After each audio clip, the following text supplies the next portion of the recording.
Seperti yang saya sudah jelaskan bahwa di dalam Allah dan ciptaan ini ada 3 kategori pembahasan yang penting. Yang pertama itu berkaitan dengan wawasan dunia, termasuk di dalamnya wawasan dunia Kristen.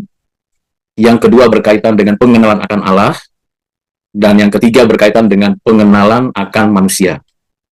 Nah, pada pertemuan ini saya akan memberikan kepada kita penjelasan mengenai wawasan dunia. Saya akan gunakan materi yang saya sudah siapkan, roadmap dari Allah dan ciptaan. Kontennya secara utuh tentunya nanti mahasiswa akan dapat membaca dan mempelajarinya di Moodle.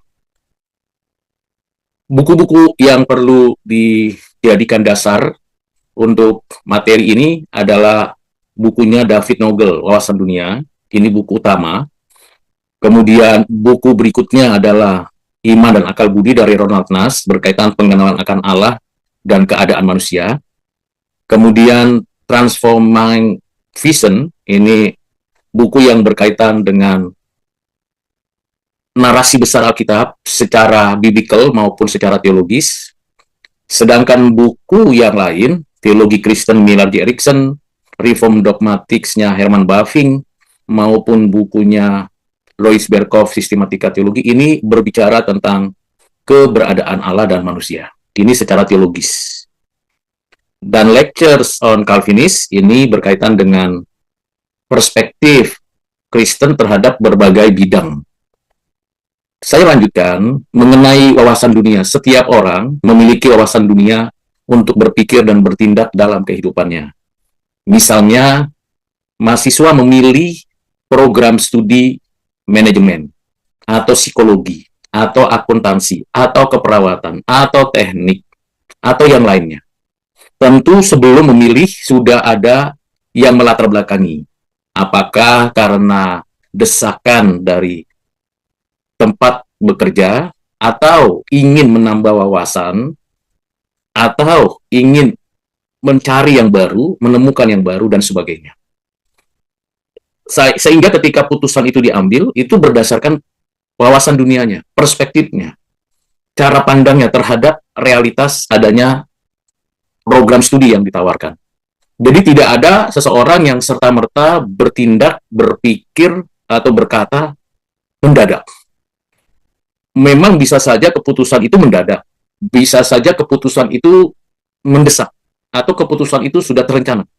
Tetapi yang mendorong, yang memperlengkapi, membentuk seseorang itu mengambil keputusan, entah keputusan bekerja dengan giat, atau bekerja sesuai dengan ketentuan, atau berkarya sesuai dengan harapan, semuanya sudah ada di belakang itu. Apa yang menjadi alasannya? Atau bisa kita disebut sebagai presaposisi dalam bahasa akademis. Kalau saya mengajar, kalau mahasiswa belajar, kalau si A itu menikah, kalau si B itu bekerja di perusahaan swasta, atau si C itu wira swasta, dan sebagainya, semuanya itu ada presaposisi. Satu dasar yang menjadi alasan mengapa itu dilakukan. Dari mana itu presaposisi atau perspektif atau worldview itu? Ada 3 hal. Yang pertama biasanya dimulai dari pengalaman. Saya punya pengalaman dari kecil, pengalaman di sekolah, pengalaman di kampus, pengalaman di kantor, pengalaman di masyarakat, pengalaman di gereja. Pengalaman-pengalaman itu mengkristal menjadi sebuah perspektif. Entah pengalaman dalam relasi dengan Allah, dengan diri, dengan sesama, dalam keluarga, dalam komunitas, dengan orang-orang yang begitu multikultur, multi-religion, yang pasti setiap pengalaman meninggalkan kesan tersendiri, dan itu dapat membentuk cara pandang. Pengalaman yang baik, yang indah, yang mulia, atau pengalaman yang menyakitkan, menyedihkan, menakutkan, bahkan menjadi trauma, itu bisa menimbulkan satu perspektif terhadap realitas yang akan dihadapi. Yang kedua adalah pengetahuan. Pengetahuan yang kita peroleh secara prateoritis di rumah, bersama orang tua, bersama keluarga, di dalam masyarakat, bersama anggota masyarakat, di gereja, prateoritis. Tidak ada teori yang digunakan, tidak ada konsep yang dipakai, tapi itu menambah pengetahuan. Hikmat terampil. Dan juga pengetahuan yang bersifat teoritis, yang secara sistematis dan berkelanjutan, mulai dari PAUD, TK, SD, SMP, SMA, perguruan tinggi. menambah kasana pemikiran. Lalu keyakinan. Keyakinan ini tidak melulu berkaitan dengan agama, keyakinan ini juga berkaitan dengan self, dengan diri, dengan suatu intuisi. Nah, ketiga ini menyatu pada diri seseorang menjadi worldview, cara pandang. Melihat realitas diri, realitas kejahatan, realitas kebaikan, realitas keindahan, realitas komunitas, realitas masyarakat, realitas kelembagaan bisnis, ekonomi, pendidikan, dan sebagainya. Lalu, apa yang kita lihat, sebenarnya kita munculnya itu di dalam konteks ini adalah di behavior dan skill kita. Ini dilihat di luar. Apa yang saya sampaikan, apa yang saya kenakan, dan apa yang saya paparkan, itu terlihat di luar. Tetapi bagaimana itu bisa hadir, dan bagaimana itu bisa diketahui, dimengerti, diyakini, atau dilakukan, itu dibentuk dari sikap menghargai, menghormati, sikap rendah hati, sikap mau belajar, sikap sebagai murid yang menghamba, atau sikap yang arogan, sombong, tidak peduli, acuh tak acuh. Nah, itu dari nilai hidup itu ditentukan oleh apa dan siapa. Lalu itu menjadi sebuah opini dan belief system di dalam diri seseorang. Jadi hati, pikiran, otak, seluruh keberadaan diri, itu di dalamnya ada worldview yang mendorong belief, opini, value, attitude, behavior, and skill. Ini menjadi satu kesatuan pada momen tertentu, bisa kita periksa dan kita bisa lihat. Lalu, bagaimana kita menghadapinya kalau begitu? Bagi orang yang belajar filsafat akan belajar dari apa yang disampaikan oleh seorang yang mengerti tentang wawasan dunia, mengerti tentang konsep tentang wawasan dunia, yang menjelaskan bahwa tidak ada yang netral. Ya, dalam proposisi itu tidak ada yang netral. Pengalaman kita, pengertian kita, perubahan yang terjadi, dan apa yang kita terima atau yang dipengaruhi oleh orang lain, pengalaman-pengalaman itu membentuk diri kita, dan keadaan kita itu tidak ada yang netral. Semuanya mengarah ke satu titik atau mengarah ke pihak yang lain. Berikutnya adalah bagaimana kita menyadari bahwa menurut Andrew Hopker, wawasan dunia itu kumpulan. Tadi saya sudah katakan kumpulan presaposisi, keyakinan-keyakinan. Jadi tidak ada orang yang tiba-tiba saja mencetus itu tanpa sengaja. Semuanya itu karena di belakangnya itu sudah ada. Sudah ada. Jadi kalau orang berkata ini dan itu, tidak bersikap waspada dan berjaga-jaga, itu sudah ada sebelumnya. Tidak ada yang kebetulan, semuanya terkoneksi dengan diri yang sudah diisi oleh pengalaman, pengetahuan, dan keyakinan. Sementara menurut Kuyper, dijelaskan bahwa setiap inci yang kita tahu, kita ngerti, kita pahami, itu milik Tuhan. Tuhan berdaulat.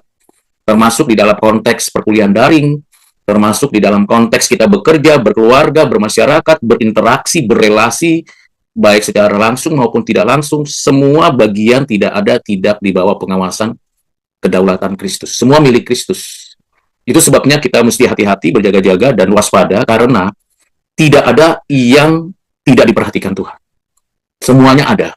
Perilaku tindakan kita itu di dalam kedaulatan Tuhan itu betul-betul terlihat jelas. Ini perspektif Kuyper. Jadi semua milik Tuhan. Semua kepunyaan Tuhan, harta, tata, apa yang kita punya, gelar, jabatan, posisi, uang, orang tua, apapun itu milik Tuhan. Kita hanya menikmati anugerah dan belas kasihan sehingga bisa menggunakannya. Sementara Gordon Clark memberikan gambaran wawasan Kristen itu lebih komprehensif karena tidak hanya berbicara tentang hal-hal yang kelihatan kasat mata, tetapi juga hal-hal yang spiritual, yang rohani, menjadi sistem kehidupan yang tertata. Nah, itu 4 hal tentang definisi wawasan dunia. Ditambah satu lagi dari James Orr, dia yang memprakarsai tentang wawasan dunia ini, selain Immanuel Kant, Welton Schang. James Orr memberikan gambaran tentang wawasan dunia itu dimulai dari keberadaan kita sebagai manusia. Sebagai makhluk teoritis dan makhluk praktis, kita selalu ingin tahu, ingin mencari tahu, ingin mendapatkan pengetahuan. Kita berupaya untuk mempraktekkan apa yang kita tahu, kita rasa, kita mengerti. Dan itu menjadi dasar juga hakikat kemanusiaan kita. Karena kita punya kapasitas berpikir, kita punya kapasitas berelasi, dan kita punya kapasitas bertindak. Kita punya indrawi, kita punya otak, punya anggota tubuh, punya akal budi, sehingga kita bisa memiliki sikap berteori dan sikap mempraktekkan. Dua ini tidak bisa dipisahkan. Dan yang menjadi dasarnya, mengapa kita perlu perhatikan, kalau kita rumuskan seluruhnya, ternyata ada 5 bagian atau 5 elemen penting di dalam wawasan dunia Kristen dan wawasan dunia pada umumnya. Pertama adalah sebenarnya berkaitan dengan metafisika, realitas.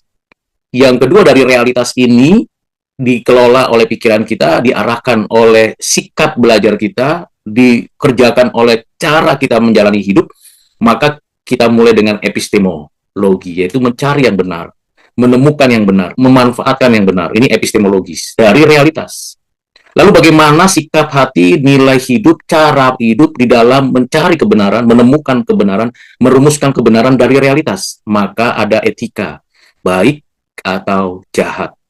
Kalau epistemologi itu berbicara tentang benar atau salah. Kalau etika berbicara tentang baik atau jahat. Nah, 3 ini menjadi kerangka besar wawasan dunia. Realitas, bagaimana menemukan kebenaran, memanfaatkan kebenaran, mencari kebenaran, merumuskan kebenaran menjadi pengetahuan, menjadi teknologi, ini di sini.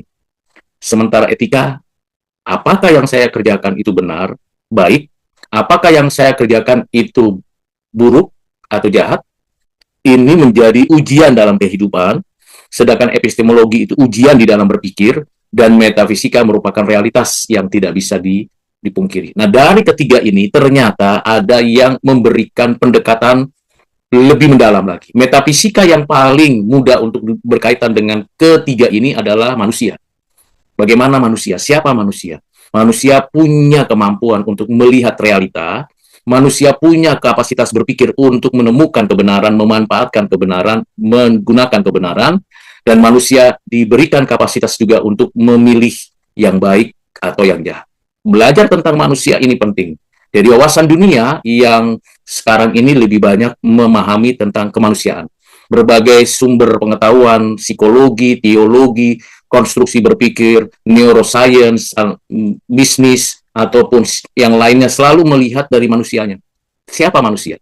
Bagaimana manusia itu ada? Apa yang terjadi pada manusia? Misteri apa yang ada pada diri jiwa manusia? Nah, di dalam pengembangannya, yang metafisika juga ingin memperhatikan tentang teologi. Siapakah Allah? Bagaimana kita menjalani kehidupan ini? Siapa yang mengatur alam ini? Menata bumi ini? Yang memberi hidup dan kehidupan? Yang membentuk sistem kehidupan? Sehingga teratur, indah, mulia. Sehingga bisa kita manfaatkan, kita gunakan, dan bagaimana kita bisa memfungsikan otak kita, memfungsikan akal kita, dan menyatukannya di dalam diri kita. Maka belajar teologi di situ. Jadi 5 elemen ini menjadi satu kesatuan. Dan di dalam wawasan dunia Kristen pun kita menggunakan bagian ini. Jadi bagian contohnya misalnya bagaimana kita menyadari adanya materi dan non-materi. Adanya asal-usul. Itu metafisika dan seterusnya. Bagaimana kita menemukan kebenaran, merumuskan kebenaran secara logis, objektif, dan bagaimana pengalaman-pengalaman kebenaran itu kita terima. Dan apa itu baik dan apa itu jahat, siapa yang menentukan, saya, kelompok saya, budaya saya, zaman saya, orang lain, atau keyakinan saya. Dan bagaimana saya sebagai manusia itu ada, apakah saya melalui proses evolusi, apakah karena saya makhluk berpikir, dan sebagainya. Sampai kepada keberadaan Allah yang ada di dalam dunia agama-agama dan kepercayaan. Kalau begitu, apa pentingnya wawasan dunia? Apa pentingnya? Karena kita mau tidak mau sebagai makhluk yang berpikir, dibilang penting, ya kita sudah hidup di dalam wawasan dunia kita. Dan ketika kita menjalani kehidupan, kita pasti punya pilihan. Ada yang kita anggap bertolak belakang, warna biru dan hijau ini, misalnya, kita tidak mungkin menyatukan, tidak mungkin memberikan sebuah dorongan untuk bersatu, kalau tidak akan konflik, atau memaksa menyatu. Atau ada kita temukan titik temu, point of view-nya ada titik temunya. Titik temu dari perbedaan yang begitu keras, tapi ada titik temunya. Tapi juga ada yang memang sama-sama, yang bisa berkolaborasi, yang bisa bermitra, bekerjasama untuk membuat sebuah keputusan dan pengerjaan yang baik. Penting wawasan dunia ini, karena kita berhadapan dengan yang berlatar belakang berbeda, atau mirip dan hampir kita bisa bertemu dengan satu titik tertentu saja, atau kita bisa berkolaborasi dan bermitra dengan baik karena wawasan dunia sama. Misalnya, orang yang punya latar belakang anti kepada kemajuan, dia tidak akan mudah untuk bisa bertindak dengan orang yang sangat expert di dalam dunia digital misalnya. Orang yang tidak suka dengan kebenaran, dia akan selalu bertolak belakang dan tidak mau membicarakan kebenaran. Entah kebenaran yang ada di alam, pengetahuan, dan teknologi, maupun kebenaran yang ada di dalam pengajaran Alkitab. Tetapi juga kita bisa lihat, walaupun ada perbedaan, kita akan ada satu titik pertemuan, misalnya, bagaimana menolong orang susah yang kena bencana. Entah itu dia agamanya apapun, entah dia pendidikannya, levelnya sampai tingkat tinggi bagaimanapun, rendah atau sederhana, selalu ada titik temu kalau berkaitan dengan kemanusiaan, menolong orang. Tapi itu juga nanti akan berkaitan dengan keyakinan, menolong orang siapa, dan bagaimana menolongnya. Titik temunya ada nggak? Jangan-jangan walaupun punya persoalan yang sama, tapi latar belakangnya berbeda sehingga tidak terjadi kolaborasi, kemitraan, kerjasama. Jadi perlu dan penting wawasan dunia itu untuk kita pahami. Dalam dunia kerja, kalau teamwork kita itu tidak satu visi, satu wawasan dunia, akan terjadi konflik terus. Apa yang diharapkan, apa yang mau dicapai, itu tidak akan terjadi. Dalam keluarga, kalau satu keluarga, ibu dan bapak, orang tua, anak, itu berbeda, bertolak belakang cara menyelesaikannya, karena cara berpikirnya itu bertolak belakang, tidak akan terjadi sebuah keputusan yang mengalami kehidupan yang baik, dan ini penting. Maka menyatukan wawasan dunia itu tidak mudah. Tidak mudah. Kalau kita lihat mengapa ada perang, mengapa ada konflik di Timur Tengah, mengapa ada ribut-ribut di dalam politik, ya karena itu. Berikutnya adalah bagaimana pentingnya itu melihat dunia dengan benar, menyaring informasi, argumen secara terbuka, dan memperhatikan keunikan seseorang. Jadi ketika kita lihat orang lain, kita hargai keunikannya. Kalau kita dengar argumennya masuk akal, logis, objektif, kita terima, lalu kita saring, lalu kita bisa menentukan baik benar dari apa yang terjadi. Ini penting sekali. Fondasinya ya kita banyak bertanya apa yang perlu dan penting, dan bagaimana kita sebagai orang Kristen memberikan sebuah keputusan yang berkaitan dengan kebenaran firman, mengeksplorasi cara pikir kita dan bagaimana kita menjalani kehidupan. Sehingga secara etimologi kita menemukan cara pandang wawasan dunia yang rasional dan benar, atau kita menuntun ke arah yang normatif, atau kita mencoba mengkonstruksi supaya kita punya natur wawasan dunia yang filosofis, yang artinya bijaksana. Nah, bagaimana dengan kekristenan? Kekristenan itu punya wawasan dunia dari Alkitab. Alkitab menjadi belief system dari kekristenan. Kristus sebagai pusat, Kristus memiliki segala sesuatu, semua orang itu punya 15 aspek yang saling berkaitan, dan ada narasi besar Alkitab.